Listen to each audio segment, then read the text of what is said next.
Hello दोस्तों, माता एवं बहनों, बहुत बहुत स्वागत है हमारे चैनल व्रत त्योहार RRS में। आज हम आपको कार्तिक महीने में जो स्नान की विधि है वो हम आपको बताएंगे और उनके महत्व के बारे में बताएंगे। तो चलिए शुरू करने से पहले माता एवं बहनों सब्सक्राइब करना ना भूलें, जिससे दूसरी कथाएं सबसे पहले आपके पास आ जाएंगे। तो कमेंट्स में ज़रूर बताएं और लाइक शेयर ज़रूर कीजिए। तो चलिए कार्तिक स्नान के बारे में हम बताते हैं। कार्तिक स्नान अश्विनी माह की पूर्णिमा में प्रारंभ होकर अगले माह कार्तिक माह की पूर्णिमा पर समाप्त होता है। इस पवित्र स्नान को आरंभ करने से पहले आश्विन माह की शुक्ल पक्ष की एकादशी आने पर भगवान विष्णु को प्रणाम कर कार्तिक व्रत करने की आज्ञा लेनी चाहिए। इस तरह से आज्ञा लेने से भगवान प्रसन्न होते हैं और अपने भक्त पर कृपा कर उसे आत्मिक बल तथा मनोबल प्रदान करते हैं। साथ ही ईश्वर अपने भक्त को विधि पूर्वक कार्तिक व्रत करने की सद्बुद्धि देते हैं। सभी 12 मासों में मार्गशीर्ष मास को अत्यंत पुण्यदायक कहा गया है। उससे भी अधिक पुण्य देने वाला वैशाख मास कहा गया है। प्रयाग में माघ मास का अधिक महत्व है तथा इससे भी महान तथा फलदायी कार्तिक मास को कहा गया है। जब ब्रह्मा जी ने एक तरफ सभी प्रकार के दान व्रत तथा नियम रखे और दूसरी ओर कार्तिक का स्नान रखकर तोला तो कार्तिक स्नान का पलड़ा ही भारी पाया। भगवान कृष्ण को प्रसन्न करने के लिए आश्विन की पूर्णिमा से लेकर कार्तिक की पूर्णिमा तक प्रतिदिन गंगा जी में स्नान करना चाहिए। यदि गंगा जी नहीं है तब किसी भी नदी, तालाब अथवा पोखर आदि में कार्तिक स्नान करना चाहिए। यदि कुछ भी नहीं है तो तब भी नियमित रूप से घर पर ही स्नान करना चाहिए। देवी पक्ष अर्थात भगवती दुर्गा को प्रसन्न करने के लिए आश्विन शुक्ल पक्ष की प्रतिपदा से कार्तिक कृष्ण चतुर्दशी की महारात्रि आने तक प्रतिदिन स्नान करना चाहिए। श्री गणेश जी को प्रसन्न करने के लिए आश्विन कृष्ण चतुर्थी से लेकर कार्तिक कृष्ण चतुर्थी तक नियम पूर्वक स्नान करना चाहिए। भगवान जनार्दन को प्रसन्न करने के लिए आश्विन शुक्ल पक्ष की एकादशी से लेकर कार्तिक शुक्ल एकादशी तक प्रतिदिन स्नान करना चाहिए। जो मनुष्य अनजाने में कार्तिक मास में नियम से स्नान करते हैं उन्हें कभी यम यातना को नहीं देखना पड़ता।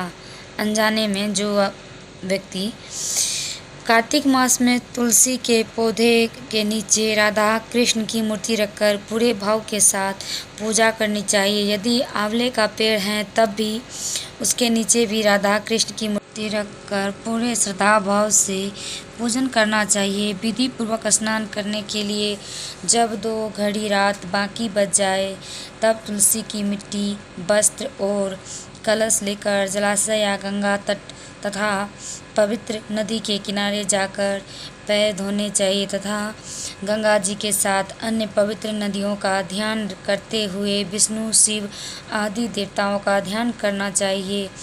उसके बाद नाभि तक जल में खड़े होकर निम्न मंत्र का उच्चारण करना चाहिए। कार्तिकेय कार्क्ष्यमी प्रातः स्नान जनार्दन प्रीत्यर्थ तद्देवेश दामोदर मया सह, अर्थात हे जनार्दन देवेश्वर, लक्ष्मी सहित आपकी प्रसन्नता के लिए मैं कार्तिक प्रातः स्नान करूँगा। उसके बाद निम्न मंत्र का उच्चारण करना चाहिए। गिराधर माया दंत राधाया सहितो हरे नमः कमलाभ्य नमस्ते जलाशयने नमस्ते नमस्तस्यु हरिकेश गृहाणामध्य नमोस्तुते, अर्थात आप मेरे द्वारा दिए गए इस अर्घ्य को श्री राधा जी सहित स्वीकार करें। हे हरे, आप कमलनाथ को नमस्कार है। जल में शयन करने वाले आप नारायण को नमस्कार है। इस अर्घ्य को स्वीकार कीजिए, आपको बारंबार नमस्कार है। व्यक्ति किसी भी जलाशय में स्नान करे उसे स्नान करते समय गंगा जी का ही ध्यान करना चाहिए। सबसे पहले मिट्टी आदि से स्नान कर ऋचाओं द्वारा अपने मस्तक पर अभिषेक करें। अघमर्सन और स्नानांग तर्पण करें तथा पुरुष सूक्त द्वारा अपने सिर पर जल छिड़कें। इसके बाद जल से बाहर निकलकर दोबारा अपने मस्तक पर आचमन करना चाहिए और कपड़े बदलने चाहिए। कपड़े बदलने के बाद तिलक आदि लगाना चाहिए। जब कुछ रात बाकी रह जाए तब स्नान किया जाना चाहिए, क्योंकि यही स्नान उत्तम कहलाता है। भगवान विष्णु को पूर्ण रूप से संतुष्ट करता है। सूर्योदय काल में किया गया स्नान मध्यम स्नान कहलाता है। कृतिका अस्त होने से पहले तक का स्नान उत्तम माना जाता है। बहुत देर से किया गया स्नान कार्तिक स्नान नहीं माना जाता है। ऋषि मुनियों द्वारा 4 प्रकार के स्नान कहे गए हैं: व्यायाम स्नान, वरुण स्नान, ब्रह्मा स्नान तथा दिव्य स्नान। व्यायाम स्नान जिस स्नान को गोधूलि द्वारा किया जाए वह व्यायाम स्नान कहलाता है। वरुण स्नान जो स्नान समुद्र आदि के जल से किया जाए वह वरुण स्नान कहलाता है। ब्रह्मा स्नान वेद मंत्रों के उच्चारण करके जो स्नान किया जाता है उसे ब्रह्मा स्नान कहते हैं। दिव्य स्नान मेघों द्वारा सूर्य की किरणों द्वारा जो जल शरीर पर गिरता है उसे दिव्य स्नान कहते हैं। ब्राह्मण, क्षत्रिय तथा वैश्य के लिए मंत्रोच्चारण करते हुए स्नान का विधान है। स्त्री तथा शूद्र को बिना मंत्रोच्चार के स्नान करना चाहिए। प्राचीन काल में कार्तिक मास में पुष्कर का स्पर्श पाकर नंदा परम धाम को प्राप्त हुई थी। राजा प्रभंजन की कार्तिक मास में पुष्कर में स्नान करने से व्याघ्र योनि से मुक्त हुए थे। अतः कार्तिक मास में जो मनुष्य प्रातः काल उठकर तीर्थ में स्नान करता है वह सब पापों से मुक्त होकर परम ब्रह्मा को प्राप्त होता है। और जब कहीं नहीं है जाने आने की विधि, मतलब कहीं जा नहीं सकते हैं, तो घर में भी पानी भर के नहाया जा सकता है। उसमें एक तुलसी का पत्ता रख दें और नहाएं कार्तिक स्नान। और ये नहाने की विधि आज हम आपको बताए हैं।